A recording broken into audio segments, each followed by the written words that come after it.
This is KUGAN CASSIUS Rifle Team in association with MTK Global. We're in New York, day before the weigh-in. Usually, final press conference takes place on a Thursday in America. Yeah. Took place on a Monday. Yes. You Not got here convenient. late. Not convenient for us because we were coming in on the If you would have Tuesday. come in on Monday, you would have missed a snowstorm. Yeah, we got here anyway. Why was that? We did that because Top Rank's doing their show on Friday. The NCAA basketball tournament, which is a very big deal in America, is starting also on Friday. So we wanted to start out the week early. It was actually a good decision because if we had done it on Tuesday, we had to cancel the open workout on Tuesday. So it worked out. It wasn't planned that way, but it worked out. So we did the main event press conference Monday, and the undercard press conference was a great press conference with Chocolatito and all the guys, Quadras and Rungasai. And here we are. We did the rules meeting on Thursday, and then tomorrow morning, 9 o'clock, it should be streamed live, which would be great for the UK fans. 9 o'clock New York time will be, because we have daylight savings time, it's only 5 hours difference. 4 hours 4 difference. hours, yeah. From Europe, it's 5 hours. So 4 hours difference, yeah. So it'll be 9 o'clock, will be 1 o'clock. It's a new time. It'll be like tea time over there in the UK. You can watch Triple G on the scales. Absolutely. You said in the press conference that these two are the best two middleweights in the world. Mm-hmm. I see your case for Golovkin. State your case for Danny Jacobs. Danny Jacobs, whenever you have a 90% knockout ratio, when you have a first round KO over undefeated Peter Quillen at the time, great amateur background, I think he's got a strong case for number two. It's not disrespecting any other middleweights. Billy Joe Saunders certainly has a WBO title.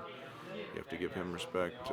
Andy Lee, who's on the show, is a great middleweight, but I think Danny has just gone that extra step with, especially with the Peter Quillen blowout, that puts him in that number two spot.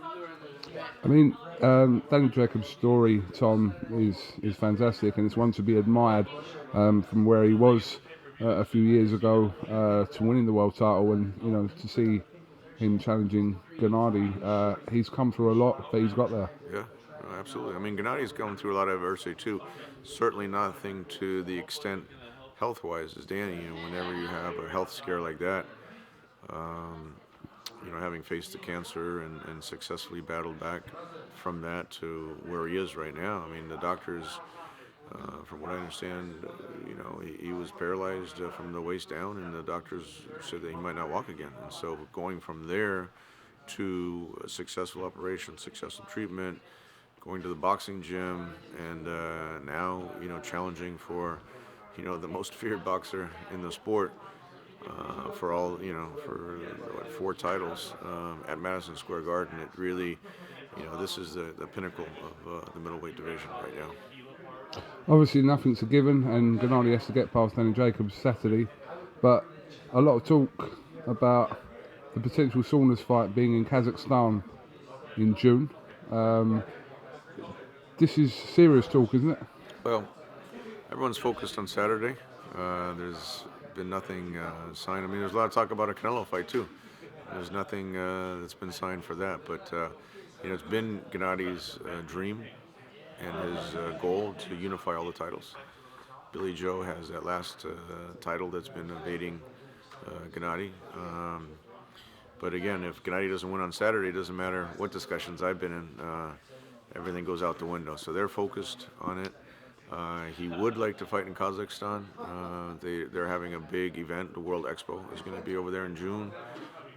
So they would like, all of his sponsors from Kazakhstan would like him to come over there and fight. But all the logistics haven't been worked out with that. And again, we're waiting till see what happens on Saturday. If he's successful, I think it opens up a lot of doors. If there's a deal to be made with Billy Joe, I think that's a great fight. If there's a deal to be made with Canelo, that's a great fight. But look, Canelo's fighting May 6th, so he's got to win. He's got to win also. So any plans that I make ahead of time, like Abel and Gennady certainly aren't underestimating. Nobody's underestimating Danny Jacobs, because we clearly feel that Jacobs is his most dangerous test, most dangerous. No, I wouldn't say opponent, just the most dangerous person he's been in the ring with because he's bigger physically than Gennady. He's got great hand speed. He's got great power, and I think you'll see Gennady at the top of his game because Abel's always said when Gennady is tested, that's when you'll see his true skills coming out, and that's what we feel with Danny Jacobs. We'll bring out the best of Triple G. Are we to assume that Gennady will fight after Saturday twice more this year? Well, we had a setback last year. We had the whole delay with Canelo, where the WBC mandated that fight, and then we were going back and forth in negotiations, and then Canelo fought Khan, and because of the delay there, because of the delay then dealing with Billy Joe originally, that one didn't last too long. I was talking to Frank for about a week, and then it just looked like they were going in two different directions. But with the Eubank situation, that was a delay. I was talking to Eddie Hearn for about a month. We had the contracts. Eddie thought they would sign them. That didn't happen. And then Kell Brook, we give Kell a tremendous amount of credit because he stepped up to face Triple G in London at the O2 when you see all these great middleweights were turning down the fight. So we can't say enough good things about Kell Brook, and I think he's going to have a tremendous career, even with the loss with Triple G. Some fighters act in the negotiations like it's our last fight. If they fight Gennady, it's like I need retirement money. I might not fight again. And Kell, we really believe he's going to go on to have a tremendous career. I mean, he was undefeated welterweight champion from the IBF, and now he's going to defend the title.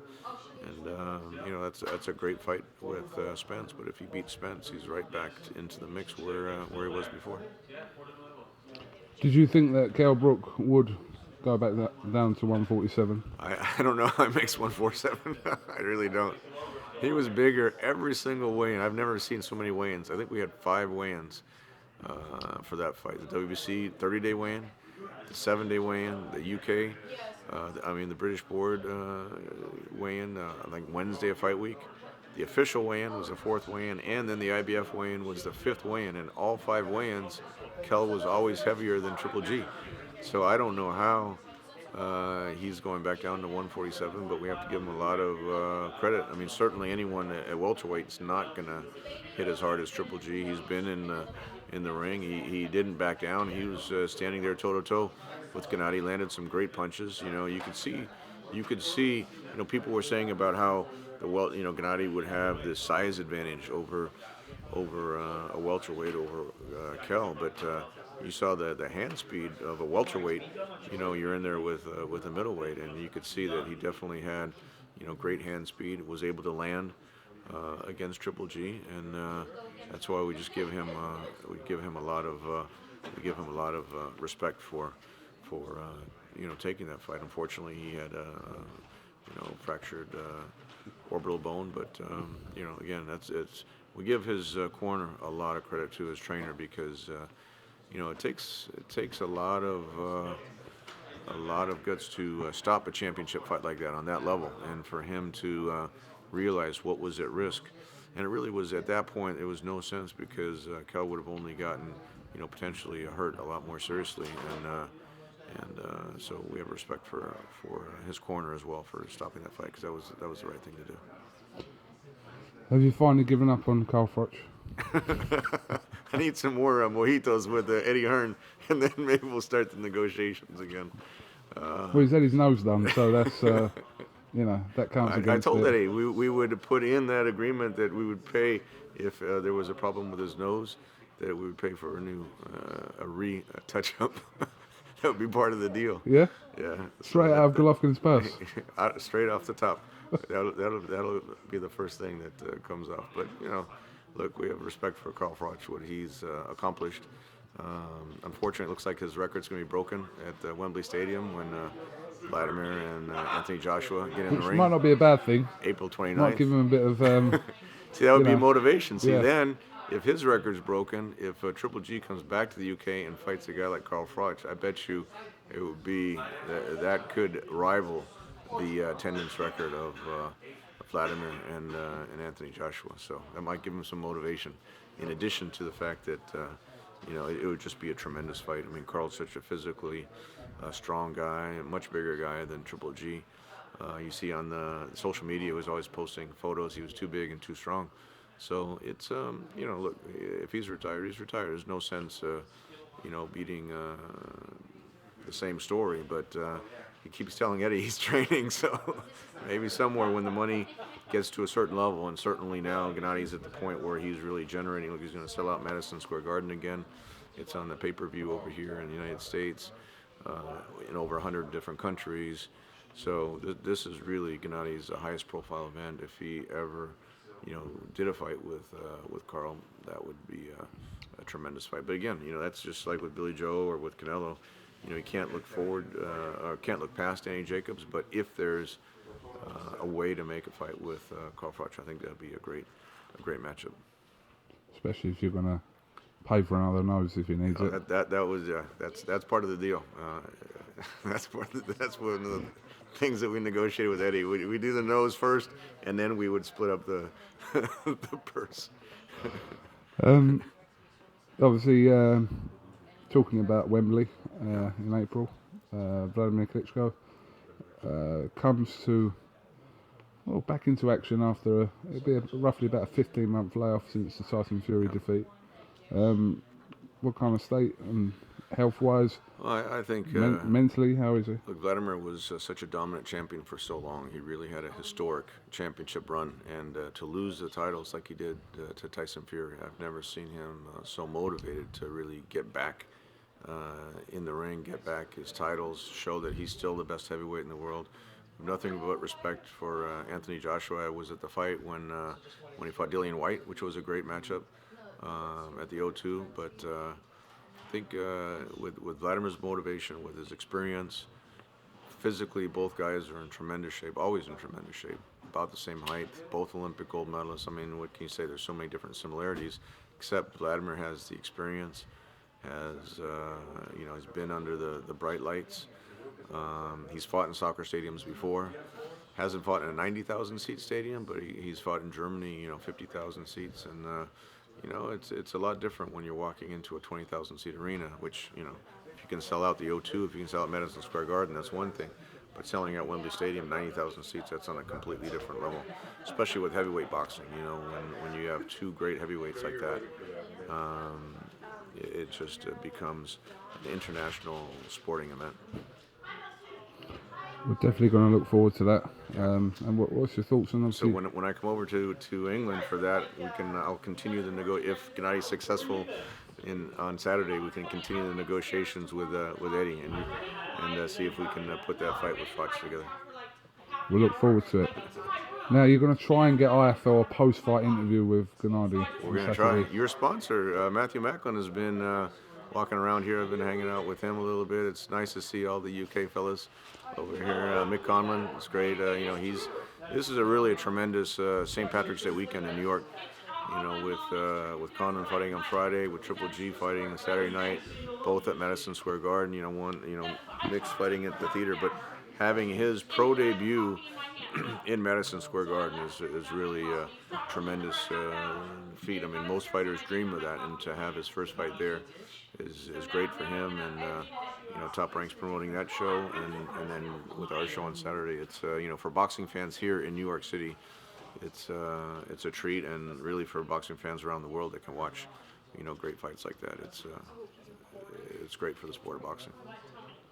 We'll look forward to a great weekend here in New York. Don't forget about Chocolatito. He's in a tough fight. Chocolatito's in a tough fight with Rungvisai. It's a WC mandatory. Rungvisai also has maybe not 90% knockout ratio, but he's got I think 39 knockouts or 38 knockouts and 44 wins. So he's a very big puncher. He's a big guy at 115 pounds. This is Chocolatito's fourth weight division. So Rungvisai is a physically bigger, more imposing guy than Chocolatito. But what can you say? Chocolatito is recognized as, there's a reason why he's recognized as the top fighter, pound for pound in the sport. And whenever you can put that combination of Triple G and Chocolatito together, I think that's the best combination in boxing. Certainly works well. Yeah. So this is your office.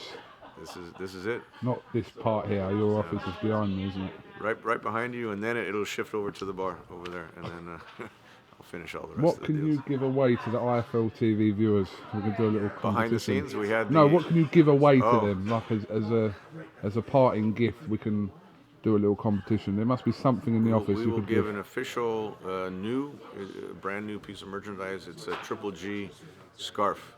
Yeah? So we can give that to you. Alan, can you grab one of those Grab scarves? one, so we can Triple G show. scarf, yeah. Oh, So we're we'll gonna show do the it. I'm viewers, gonna do a competition first thing in the morning. because unfortunately, because of our deal with Brand Jordan, we're not able to sell the Triple G merchandise online. So really, the fans have to fly into the events to buy it, and that's why he broke the record. Gennady broke the record for merchandise for the last fight here in Madison Square Garden. Ever in the history of the Garden, he sold the most amount of merchandise for a boxing event. Yeah. And so your viewers will be happy to get one of these scarves. They're great, and they're definitely coming in handy here in frigid Keep chucking New a York poster City. as well, can't you, Tom? Poster, we can do that as well. Here we go. Okay, so we're gonna do a competition in the morning. Well, now when you see it.